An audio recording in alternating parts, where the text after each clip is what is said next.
Kia ora and welcome to Cinema in Context, where we discuss all things film and the connections between. My name is Jeremy Downing. I'm William Chen. And I'm Sarah Watt. And each month at Cinema in Context, we discuss two films, one current and one retrospective, with some connection. It could be the same actor, the same director, or a similar theme. This month, we are discussing Mank, which came out on Netflix this year, and Citizen Kane, which came out way back in 1941. And both films being in black and white, having similar musical styles, and Mank is about the writing of Citizen Kane. So there you go, there's our connection there. So let's jump in with Citizen Kane, 1941, directed by Orson Welles, the wunderkind of, I guess, New York, Hollywood, back in the day. And he Transformers the movie's own Orson Welles. From 1980, yeah. The year I was born. So he plays Charles Foster Kane as well, so he's the lead of the movie. And it is based on, I guess, a number of different moguls of the day, mapping the rise of this media mogul, Citizen Kane, his trials and tribulations, and his eventual fall, with the movie starting with his death, him uttering the words Rosebud, and then the reporting team that are reporting on his death wanting to find out what Rosebud is in the hope of figuring out who the man was behind the myth. And of course, there was great speculation, great rumours that this film was based directly on Hearst. What's Hearst's first name? William Randolph Hearst. William Randolph Hearst. There is some debate about whether or not that is true. I guess we'll get into that soon. And that's Citizen Kane, considered by many the greatest film of all time. I was going to say, before we launch into Mank, absolutely considered by more people than any other film to be the greatest film of all time. And we will get into whether that is true. Mm-hmm. Excellent. I'm now going to hand it over to William. William, give us a bit of an introduction to Mank. All right, so Mank. But, guys, I just watched an origin story with a one-word title about a misunderstood outsider trying to stay atop his self-destructive tendencies in order to survive in the seedy capitalist underbelly of America. But try as he must, our hero finds that he cannot escape his cynicism, and that the only way he can really self-actuate is by being a real jerk to those around him. The film climaxes when our protagonist lectures his nemesis, who has spent the film making jokes at his expense. This is a heavy-handed tirade about the political themes of the film, just in case the audience doesn't quite get it, while an in-universe audience watches with increasing discomfort. But it all works out in the end as our hero achieves the fame he's always wanted. Oh, it's also a stark period piece, heavily inspired by the cinematic language of a bygone era of Hollywood that is really so in love with retro aesthetics that what starts as a genuine homage quickly veers into parody, whilst remaining a pale facsimile of the earlier works. But enough about Joker, everyone! I was waiting for Joker. Wait. I have another one. Now, I didn't write the second one. This is from Dave Chen on Stash Filmcast, and I really, really enjoyed it. So, here we go. Mank, Part 2. Finally watched the David Fincher film that stars Charles Dance and involves an artist who is just trying to make something great, while studio forces were arrayed against him. In fact, the true authorship of the work in question is eventually disputed. But enough about Alien3! That one goes a little meta. Wow, that's clever. Well, team, it's worth saying now that we will be discussing both films in detail and with spoilers, particularly with Citizen Kane. And if you've somehow missed the zeitgeist on Citizen Kane, it's got one of the greatest endings of all time, which is a wonderful, wonderful surprise. So, if you haven't seen Citizen Kane and you don't want one of the greatest endings spoiled, I'd pause this podcast and come back to it at a later You've had date. 80 years, guys. I'm sorry. There is no excuse. And with Mank, I don't feel it's a film that has huge surprises to be spoiled. But the same goes there. That if you don't want those details spoiled, pause and come back to us. But yeah, let's jump in, Sarah, because you haven't had the chance to speak really yet. Because we've done both of the introductions. Start us off. Which one would you like to jump in with? I guess let's start at the very beginning.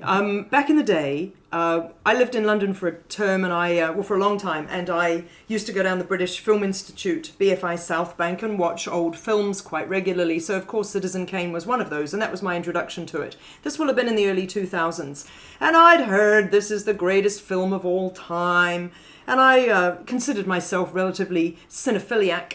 But I have to say, I was underwhelmed. And I think I was underwhelmed because I had been told this is the greatest film of all time.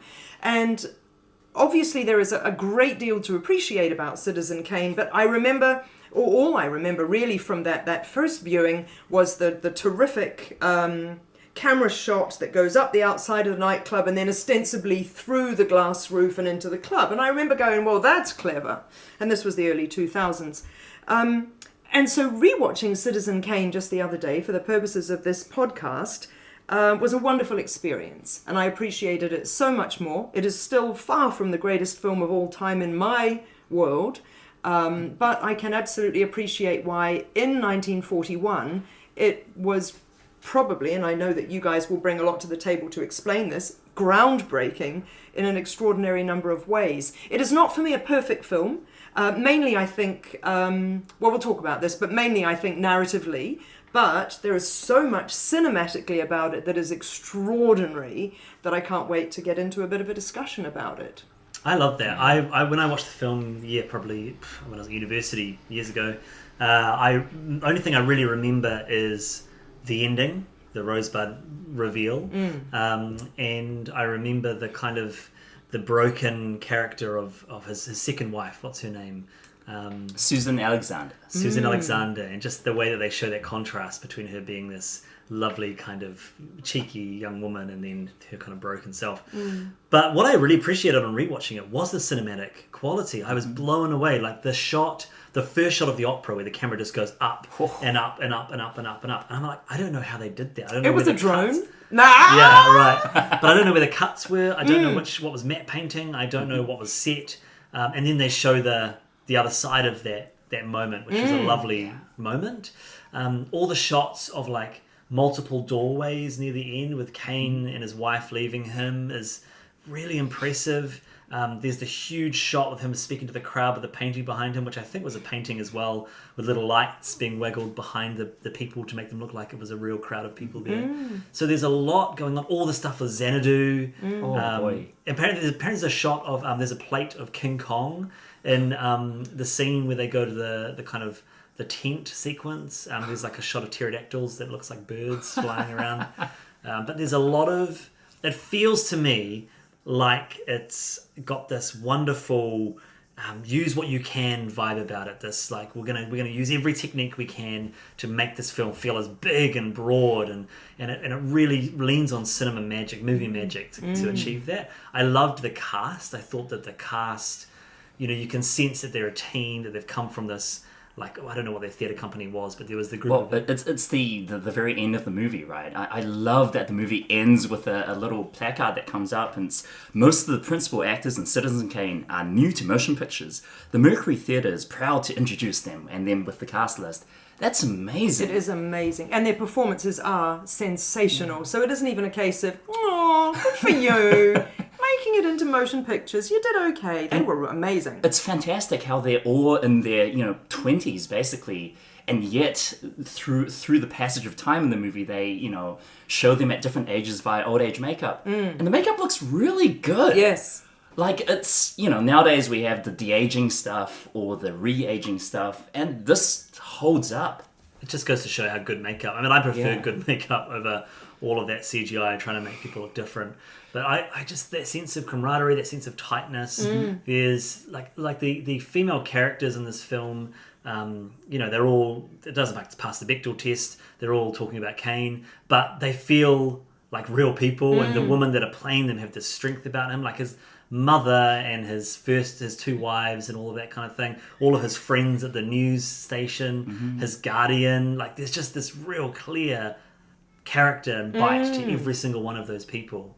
So there was a lot going on that I missed the first time or didn't appreciate the first time that I really was enjoying in this rewatch. You've prompted something, and sorry, William, I'm going to bust in on your initial recollections just to say, isn't it interesting that I think it's probably broadly fair to say that theatrical acting is, by its very nature, a little bit bigger, a little bit deeper than when you get onto the screen and you have to sort of pare things down a bit. And I wonder whether the really plumped up, fleshed out characters that you're receiving, Jeremy, are because this is a lot of these performers motion picture debut. And so they're bringing with them this sort of theatrical training, or I don't know, the way that they would act if they were on stage, rather than being these Marlene Dietrich, sort of Jean Harlow beauties who have probably had to become a bit sort of muted. I don't know. It's just a hypothesis. But I also think that they would have built trust together as a team, and they also would have built a sense of, is equilibrium the right word, or just like their where their performances are sitting would be much more in unison and in harmony, because they've been doing work together for so long. Right. And their radio plays as well. You know, they did the famous War of the Worlds radio play that a lot of people believed was true, and I think all of that work, all of that pre-work, all of that trust, all of that teamwork really shows on screen. And the only thing I can think of that has a similar kind of vibe to it in modern film is the Christopher Guest. I knew you were going to say that. The Christopher so Guest it is. films. It's the ensemble. It's Yeah. basically, here's my ensemble cast, and we've worked together lots of times before, and we just slip into a groove, and off we go. Yeah, nice. Yeah. Nicely put. Yeah, I didn't even think about that, but that's a very apt comparison. My experiences, like many of my experiences with these older movies, it was not a good first contact with Citizen Kane, guys. Was this your first contact? No. Oh. This was in the early 2000s as well. Right. But just like with such works as Blade Runner and Apocalypse Now, I saw this one on a plane. No! I love that you pick these. You're sitting on a plane and you've got like low kind of quality, or easy to watch stuff. I'm going to pick a grandiose. And that's exactly what it is, right? And remember, dear audience, these were older planes where the LCD screens were really, really small and badly angled and all that good stuff. And of course, you go through the catalog and trash stuff that I wouldn't want to watch. Ooh, Citizen Kane. I hear that's the greatest movie of all time. Lawrence Arabia. And so I remember some things about Citizen Kane watching it on a plane. Kane on a plane. But I remember the ending and being really blown away. I wasn't spoiled about it. I guess, even though I remember, in retrospect, there's so many Simpsons references on Citizen Kane. And of course, what's it called? Animaniacs with Brain, how he's just doing an Orson Welles impression to the whole thing. And you don't pick it up until you see what, the source material the stuff is referencing. And so that kind of found stark relief, which is really cool. The cinematography, I don't remember a lot of it, I guess because it was tiny. It was tiny, and just... Do you guys remember those old LCD screens, how the RGB kind of bled through, and it was a mess. And a black and white movie doesn't really work with that stuff. But I remember the plot, and I remember the time jumps, and I remember that ending, which is so powerful. And this time, rewatching it on a HD TV, like, my goodness, this movie is pretty. It's so nice to look at. Especially as we kind of compare this to Mank.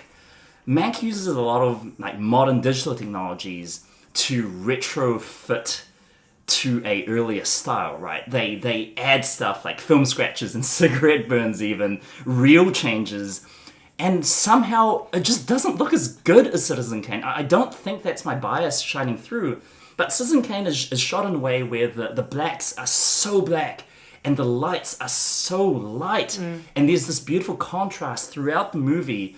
Regardless of whether it's day, it's night, it's indoors, it's outdoors. Whereas Mank, I guess they tried to go for a more dreamy quality, but everything just seems super washed out and slightly blurry. And visually, it just wasn't super appealing to me. But again, going back to the old film, I agree, you guys, the special effects are astounding. I love how both of you were talking about the shots that travel through stuff. And isn't it cool that we've gone full circle, how David Fincher would use such shots in Panic Room going through the kettle handle. And yeah, this is really, really cool stuff. Also, some of those weird camera angles, right? Like you watch films from the 30s and 40s, and everything is pretty static. I mean, there's dolly shots and tracking shots, but for the most part, you don't get these weird Dutch angles from the floorboard. The shots of the ceilings of sound stages, which is you never see. I guess they had to construct the ceiling because the camera was going to be angled that way. Yeah.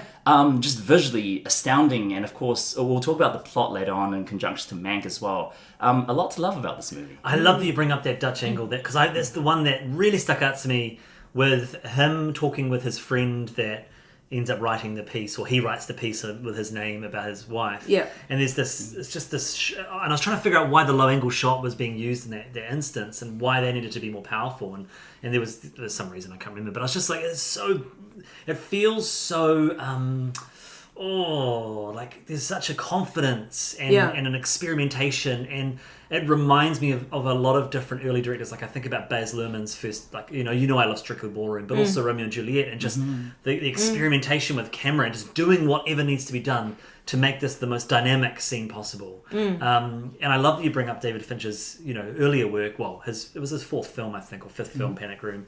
But a lot of that stuff that he did, that was just like, let's just do this. We're going to technically figure it out. And I think that there's a missed opportunity with Mank. It's a shame that there's an amazing shot in Mank of Charles Dance's character of Hearst sitting on his throne and the fire behind him. But I can tell the fire's computer generated. Yeah. Just things like that. It's like, that just takes me away. Or there's the wonderful shots of or scene with Amanda Seyfried walking along the edge of the fountain. And the zoo in the background. But you can sort of tell that it's all a bit artificial. You think it's composited, sort of? Oh yeah, the CGI. The animals were definitely CGI. Yeah, Right. CGI monkeys and unless they trained giraffes to act on Sure, cue. sure. Yeah, But I they were mean, definitely CGI. But do you mean it feels composited? Yeah, it's like they're trying to go for this lo-fi with the real changes, and yet they've got all this money and technique to kind of fabricate giraffes, elephants, and monkeys. I think it's such a also fascinating comparison to another Netflix black and white film, Roma. Yeah, I was thinking of Roma. Which, they're both digital films shot in very, very high fidelity, and yet Roma is crystal clear for a purpose, right? And then Mank, I guess, what did they do? They degraded the resolution, right, to make it look like it was on film. And I don't know, but Roma just seems so much more striking compared to Mank, which has, again, going back to my previous point, it has a washed out quality that doesn't quite sit right. Yeah, interesting, because Alfonso Cuarón, he uses CGI a lot, but he seems to use it in a way that I don't notice it as much. I thought Roma was much more successful as far as a black and white Netflix film goes, for sure. But it's interesting what you say, William, about the sharp versus not, because Mank, at the pretty much the very, very beginning, there is an exterior shot of them getting out of the car and then going into the house with Mank to lay him down, and that suddenly felt to me very, very crisp. But the rest of the film, I feel, was like Vaseline on the lens, and quite sort of a bit foggy. I found the whole of Mank quite foggy, to be quite honest. But and I mean that metaphorically as well as literally. I just wanted to touch on the Dutch angle in Citizen Kane is interesting, because you're absolutely right, William. Everything seemed... No, wait, was it in Citizen... See, this is the other problem. I've conflated the two films. Yeah, right. But I do remember saying out loud to my husband when we watched Citizen Kane, Dutch angle. So it must have been like, all of a sudden. And I know that, you use a Dutch angle in a moment of tension and all that.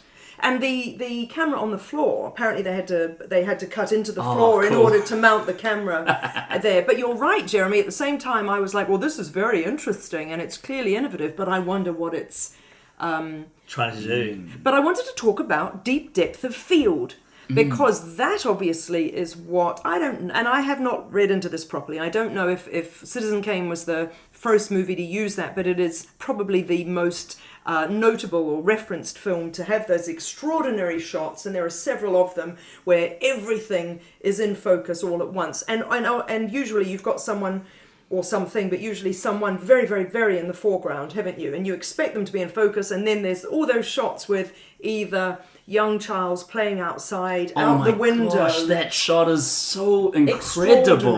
And then there's the other one where his terribly handsome friend, the newspaper writer, I don't know why I haven't got the name. Jebediah Leland? Yes. Yeah. So where he walks from right at the back of the shot, walks forward, and is in focus the whole time, and goes from being minuscule man all the way up to being proper sized man. I think it is the first film. I think they Is developed it for this movie. Right. Wells seems to get credit for everything in this, but Wells and the photographer. Yeah, Greg Toland, which it's super cool that they share like the main credit. It's directed by written and directed by Orson Welles, and cinematography by Toland. Wonderful. Directed and produced by Orson. And produced. Oh yes, because the writing one is with Mankiewicz on the other slide. I mentioned in our chat before this that it made sense to me that we could have paired Mank with Ed Wood, the Tim Burton film, which is in black and white. It's a celebration of the work of Ed Wood, who was obsessed with Orson Welles. And there's a scene in Ed Wood where Johnny Depp's character goes and speaks with Orson Welles, who is voiced by the voice of Brain from Animaniacs, and played by Vincent Price. No, Vincent Dorr. D'Onofrio. Yeah, D'Onofrio. Yeah, that's right. He plays Orson Welles, but is voiced by, I can't remember the guy. Maurice LaMarche, I think. Yeah, is he also the voice in Reservoir Dogs of the radio? I'm not sure. Big killing bears, big, whatever it is. Anyways, but Ed Wood, is back to that point of kind of trying to evoke the look and the feel, but with a much bigger budget or with new technology. The opening sequence of Ed Wood is a stop animation title sequence, true Tim Burton-esque, that pulls from all of Ed Wood's 5 films, and I've seen all of Ed Wood's 5 films. There's a lot of Easter eggs in there. That's just so much fun to watch. And that sequence cost more than all of his 5 films, Ed Wood's 5 films put together, I think. But that film does it really well, and it uses lots of different techniques, and it evokes that feeling, but it doesn't, it does it in a way that is in full service to the story. And I like what you're bringing up about Mank, William, in terms of it feeling just a little bit. It just didn't quite click for me. The look of it. It felt very digital, regardless of downgrading. The cigarette burns were cool, but they sort of took me out of the movie a little bit. Oh, that's cute. And I thought that it was okay. It was just okay. It wasn't up to David Fincher's usual hitting. He didn't quite land, whereas his films often land. All of those elements land, but I wasn't feeling it. So let's think about the provenance of Mank. We know that the screenplay itself was written by David Fincher's father in the 90s, and it was originally due for production in the late 1990s, and the father died in 2003, and obviously, as we know, the production of the film didn't quite make it until 2019. And you may or may not know this, but I did actually do a bit of research this time, that, and he's Jack Fincher, isn't he? Jack Fincher was a journalist and a screenwriter. And apparently he based the script for Mank very, very much on a 50,000 word Pauline Kael essay. Yeah, right. That propagates this idea that Mankiewicz might have been a little bit sidelined, or that Wells pretends to have had more input than he actually did, and all that sort of thing. So my point is this: David Fincher, loyal to his dad, has a screenplay that his dad has written and wants to create that film. So therefore, I guess, is somewhat beholden to the script that his father has produced. And is wanting, obviously, it's so evident, isn't it? Because there are deep depth of field shots in Mank as well, which are actually rather nice, where you've got Gary Oldman very, very much sort of stage left or screen right or whatever, and then you can still see Charles Dance in focus in the background and whatnot. There's all those shots when he's walking around the studio lot, and everything is in focus, which looks really cool. Right. So there are some nice things that Fincher does in order to sort of make this look like either a Wellesian film or Citizen Kane itself and all that. What I'm interested in, I guess, is I think it's an interesting dilemma to be in 2019 with all of the technology that is available to you. You're beholden to a script that you have actually quite sort of emotional ties to. You want to use shots and you want to use evocations from there's the moment, isn't there, when Mank has he's passed out on his bed, and there's the close-up shot of his hand dropping the glass bottle, and it's a clear sort of callback to dropping the snow globe and all that sort of thing. So I don't know, you've got this wonderful technology, everything looks a certain way, you need to fuzz it up a little bit to make it look old, so you stick a few Tarantinesque cigarette burns in and all that stuff. I don't know. I think it's interesting. Like the more I've looked into the Kale article, it seems that it's more. I think she's even said it was taken out of context. I don't think there's as much truth to it. No, she's been debunked. I think. And Orson Welles actually was very much involved in the writing. So the film, it sort of does take an angle, and already it's a little bit like, oh, like I can see what you're trying to do. But I tell you what, I was disappointed in with Mank mostly is that I was sitting there going, what's this movie about? Exactly. Like, where's it going? Yeah. And then there was a scene, the scene where they're sitting in Hertz's room and they're all kind of having that awkward conversation across the room. I was like, okay, there's something happening here. And then it seemed to me that they were setting this up. The rosebud of this movie was what happened that hurt Mank so much that he wanted to write this script about Hearst. And I was like, that's a cool little mystery box that you will answer with a little button at the end of the film. And then you had that scene, and it is an amazing scene, where he's drunk at the dinner party. But I didn't know why he was so angry why he was so vociferous towards Hearst. It wasn't clear. And I was like, okay, cool. So we don't know. There's a missing piece here. And Amanda Seyfried's character seemed annoyed at him. And then I was thinking, okay, the button is going to be the scene before this. It's going to lead into that. And we got the metaphor of the what was it? The organ grinder's monkey. Yeah, which was cool. I got that. Yeah, that's good. That was nice. But that wasn't... He was already annoyed before that. So I don't know, did I miss something? Well, I'm going to ask a question I think I asked already on our Lego Movie 2 episode, which is, I don't think you're on that one, Sarah. I don't think I was, because I have not seen it. This is the grand unifying theory of things, especially in America, right? Is this movie about Trump? Well, okay. Do you know? Are you... I mean, it's... To me, as I said in my preamble... The politics of this movie are so blunt and on the nose. Yes. And my understanding was that Mank's whole rebelling against Hearst and his inner circle was because of the GOP kind of using film, using Hollywood as a propaganda machine. And he felt hurt and betrayed by that, especially when his friend commits suicide. And that was what built towards the final act, and all that stuff happening there. And I mean, there's some ridiculous shots. The ice sculpture of the elephant with GOP on it, kind of melting into this deformed blob. All the talk about how, what is the truth? Well, the truth is what we show them. Exactly. What we're selling is a dream, and all that stuff. The script is laden with Trump allusions. It's about Trump, which is... But so interesting because it was written in the 90s. Exactly. But that's what the original film is about, though, as well, isn't it? It's about how the media presents certain ideas, and it's an attack on Hearst. The Citizen Kane has some shots that are so prescient, especially watching in 2020, that when he loses the election and they have the two different headlines, and it's like, Kane wins in landslide, and the other one is election fraud detected. Like, my goodness. I mean, I hear you, and I think it is very clear what's been trying to be said. But another issue I have with Mank is that whether it's some sort of allegory for our current political climate in the States, or whether it's unpacking the mythos of Kane, I don't think this film can be enjoyed without having some awareness of that. No. There wasn't a clear story, and I said this to Sarah the other day. I feel like I know and watched Citizen Kane, but I feel like I'd forgotten things that when I rewatched Citizen Kane, things would make more sense in Mank, which kind of was the case. And I think, there was a missing thread here of just making Mank a great film in and of itself. Well, you're right. Like the Marion Davies character, Amanda Seyfried, like. So much of her character arc is informed by Citizen Kane, right? It's what you understand about how Susan Alexander was portrayed and what the audience brings with you to Mank. Yeah, I agree. I think there was some... So I watched Mank before I rewatched Citizen Kane. Bad move.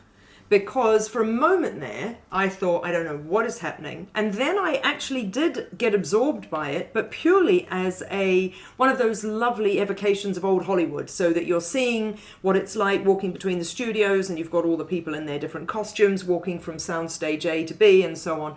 And then you've got that rather absurd scene in the writer's room with the woman sitting there with no top on, with the tassels on her boobs. And then Is that how they used to write movies? I have no idea. It's extraordinary, and all the men get introduced, and she doesn't. And then there's that wonderful line. I shouldn't say this, but it is wonderful line when Gary Oldman's character walks out and says, "Boy, what I wouldn't give to see that in a tight sweater," which is a fantastic joke because and we get it. But I'm interested in seeing, like, the fact that we all love Singing in the Rain. I love watching what it was like in those days. Yeah. But Mank is incredibly wordy, and if you don't get those references and the similar shots or the dropped globe or the character arcs or all that sort of thing, I agree with you, Jeremy. What's this about? Yeah. I do want to point out, though, you said Amanda Seyfried. I thought she was wonderful. Yeah. She was such a starlet. She captured that beautifully. And I always think she's one of the most dynamic looking actresses. Her eyes are so big, and when she doesn't always get the parts, I think, that kind of give her space to do what she does best. I thought Gary Oldman it was just wonderful to see him on screen again. I thought the chemistry between him and Seyfried was fantastic. Charles Dance was great. He was brilliant. Yeah. Really interesting, though, casting Brits to play, like, very, very Americans. True. But is it the fact that they're sort of not upper class? What would it be in America? Oh, that's sort true. Of, like East Coast. Well-to-do kind of. Okay. Which reminds me, if I may just say, I was rewatching the other day that fantastic Golden Globes opening with Amy Poehler and Tina Fey, and they said, "Do you notice how so many Brits are appearing in our movies?" And Amy says, "I really like it when they appear in our movie films with British people doing American accents." Oh, so good. So it was a bit like that. I think in terms of that, we had the woman that played his wife, poor Sarah, or whatever her name is it Sarah? I thought she was wonderful. Tuppence Middleton. Is that her name? What a freaking name! I thought that Lily Collins was poorly cast, and just she was the weakest part of the film for me. You don't think Tom Burke as Orson Welles was the weakest link of the film? Yes. His tirade at the end was so bad. His voice is okay. He sounds like Orson Welles. But he isn't. Yes, I agree. He is not appropriate. Just that should be the emotional climax of the film. But just how he delivers the lines and how he plays off Gary Oldman, it fell with a damp squib, I thought. I think I hadn't really collected that it was potentially the climax of the film, so I was just sort of like, eh. But Lily Collins is such a big part of the movie, and she was okay. Yeah. Like, I couldn't quite figure out what that relationship was supposed to be. Like, sort of this... Well, she had a modicum of chutzpah, didn't she? I mean, she was able to say, "I would appreciate it if you didn't speak to me like blah," that sort of thing. She's Phil Collins' daughter. Really? Yes. Wow. Yes. She was okay. I wasn't, the main thing I was looking at with her and with the woman who played his wife is how much they both look like Rooney Mara, and I was like, David Fincher. Yeah. I think you have a type. Yeah. So, I wanted to make a point that, and look, this is very tenuous, but I was reminded of Rosencrantz and Guildenstern Are Dead with Mank, because it's a little bit like the film is focusing on somebody who's ostensibly a bit player in the much more famous story. So you've got Tom Burke's Orson Welles sort of wafting through a little bit. But otherwise, it's really about either Rosencrantz or Guildenstern, not quite dead, maybe drinking himself to death. And also what's interesting to me is that, and I'm interested in how much you know about this because I haven't researched it fully, but what we do know is that he's Herman Mankiewicz, isn't he? Yeah. He's the less successful brother of Joseph Mankiewicz. And so he's even like not even the famous Mankiewicz brother. Do you know what I mean? It's pretty great what has Joseph Mankiewicz done? He's in the film. a producer, big producer. And he even introduces himself in Mank as, I'm one of the side characters. Right. Which is, yeah, okay, I see what you're doing. And there. he wrote and won an Oscar for All About Eve. And he won Best Director for All About Eve.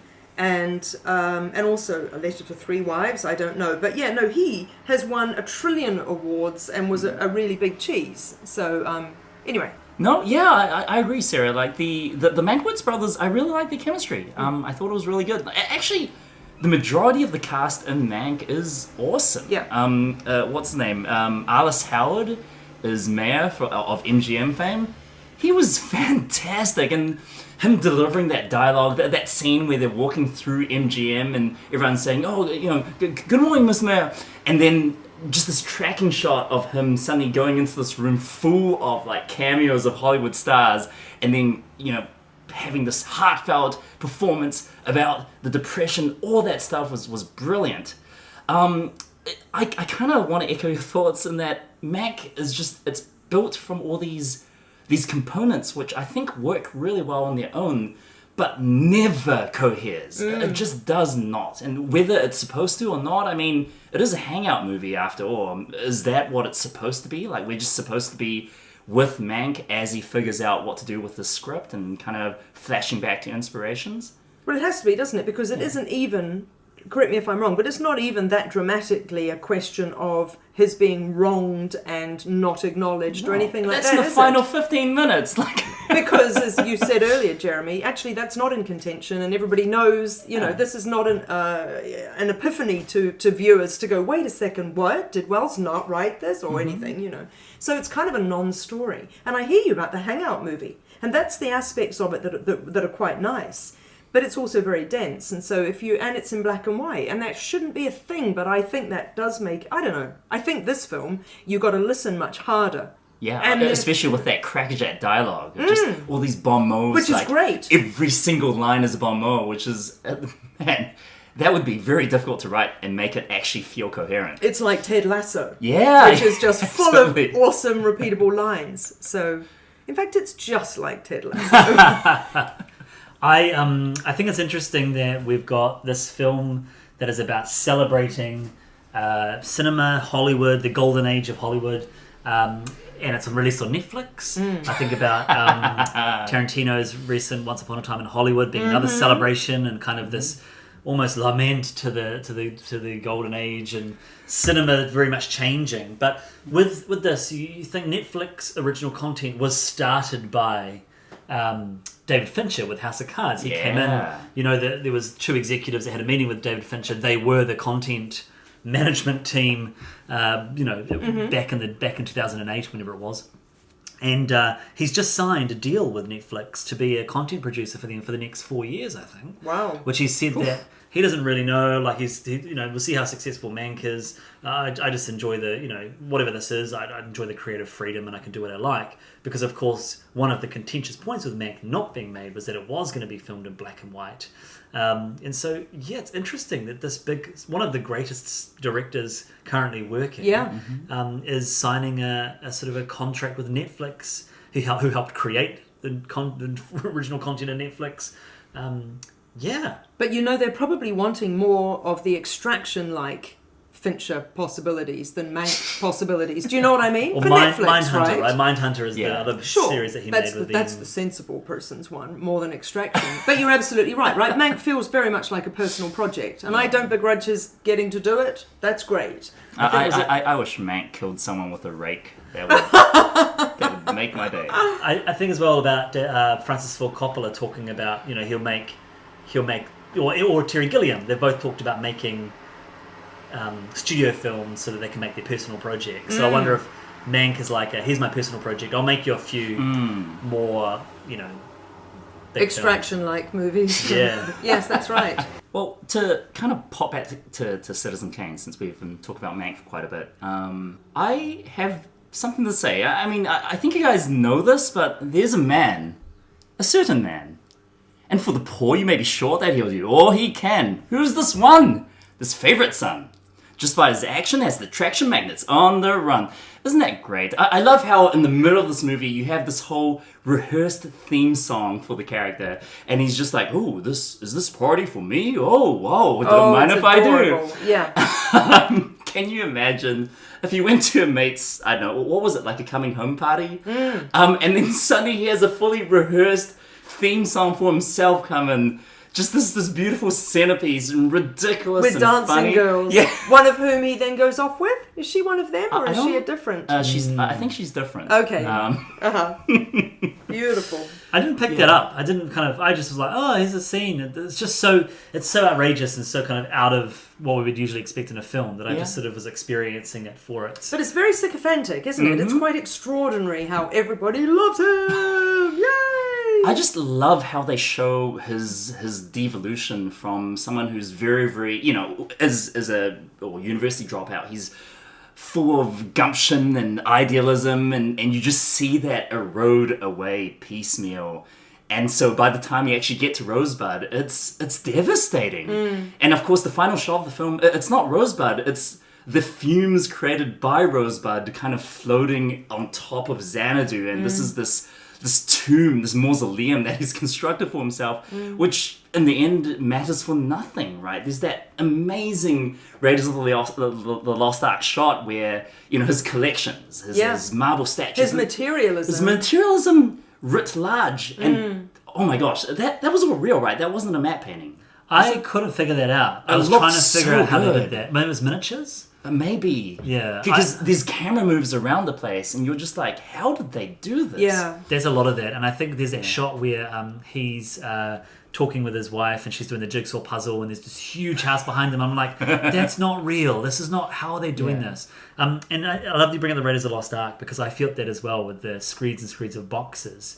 I love the opening of the movie through the various forms of fences. And just this idea of this man being kind of shrouded in barriers, and that this film is about peeling back these layers of who he is to try and figure out, if you think of Rosebud as a metaphor as well, like what is the center of this flower? What is the little nub at the center of who this man is? And of course, that's the very final shot as well. You zoom back out and it's the no trespassing sign. Oh my goodness. Actually, I think the final shot after that is is the smoke. The smoke and then skies. the end up there. But it does bookend with the no trespassing. Which is just brilliant. I think it's interesting as well, that whole commentary on somebody having quote-unquote socialist kind of ideals and then eventually becoming more of a capitalist, and how he speaks to the common man and then he becomes this person, and then with the Mankiewicz, the Mank film kind of making that same call of Hearst, or that same criticism. Right. And then, there is an irony there in comparing it with Trump, and I fully agree with you. I was thinking that when watching Citizen Kane.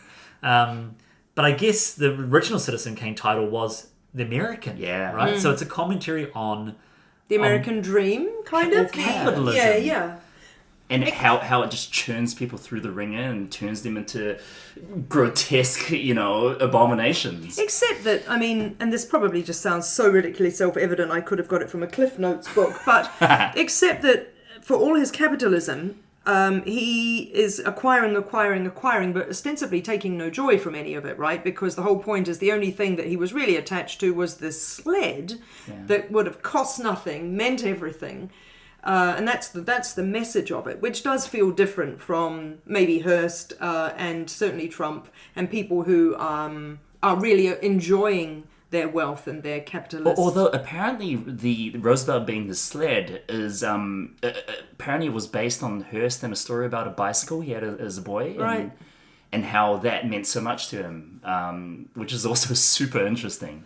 I love the scene with him and his second wife. I keep forgetting her name. What's her name? Susan Alexander. Susan Alexander. And there's that moment where he begs her to stay, and you can see the acting is so brilliant. You can see she's considering it. She's like, okay, if he's really begging me to stay, and then he says, you can't do this to me, and she realizes, it's all still about you. Like he's just, I think there's such a lack of generosity in his character, and it's so wonderfully, his character is so wonderfully revealed to us, and how all he's really looking for is people to give him love and give him the thing that he lost as a child. Because he was sold as a child, ostensibly, wasn't he? Albeit for his betterment. What a strange situation. So, let me get this right. So, his family or his mother's land, they own like a deed to a gold mine, right? Which was empty until they found more gold in it.